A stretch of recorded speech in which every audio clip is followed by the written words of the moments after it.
Judge Cannone intentionally and purposefully decided to make comments on the record about attorneys throughout this process, specifically having grave concern about certain things the defense attorneys did, finding that they violated Rule 14. Talk about how big of a deal that is to you as a judge to put something like that on a record about a lawyer and how careful you would be to do that. Well, I'm glad you brought that up. That was a huge, huge deal for me. And I think I might have commented about it, but I didn't want to, get people all fired up about it. But I will say I was fired up about it because when you're on the bench, you have to be so careful about what you say. And you always have to remember that there are rules about what judges can do and not do and what they can say and not say. Judges cannot say things that, bring about any kind of view that they might be biased. When I posted about it, I called it the grave concerns shot heard around the world. And that's sort of was my description, and that's how I wrote it. Because in my view, in terms of judicial discretion and the proper way you have to carry yourself on a bench, to me, that was improper. And the reason I say that is, first of all, it didn't have to be public,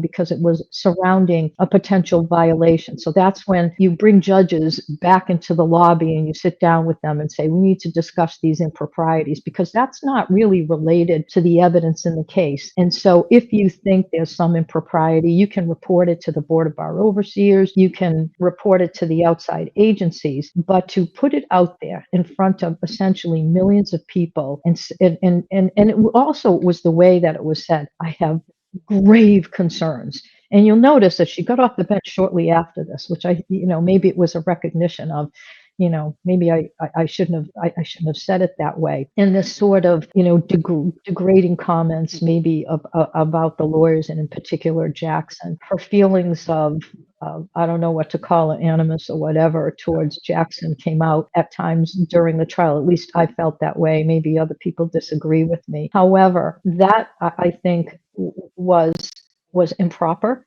And I can't even imagine myself being on the bench and saying something like that. And a lot of what was being said at that time hadn't been investigated, hadn't been vetted. So you have this comment that's coming out prematurely that's, just has this, just this effect, this very negative effect coming out that millions of people are hearing. I thought it was improper, and it's kind of set a tone, and it also said something. It causes you to ask the question: is this judge a neutral arbitrator if she's saying something like that? And that's what has to happen, because until you are making a decision on something, you have to be a neutral person and listen to the evidence. It's hard to criticize another judge, and I've been criticized for criticizing, judges at times in cases that I felt did not show, maybe proper judicial manner, or whatever you want to call it. But I have to say, this was something that really I was taken aback by. I just couldn't believe it. And the reason I called it,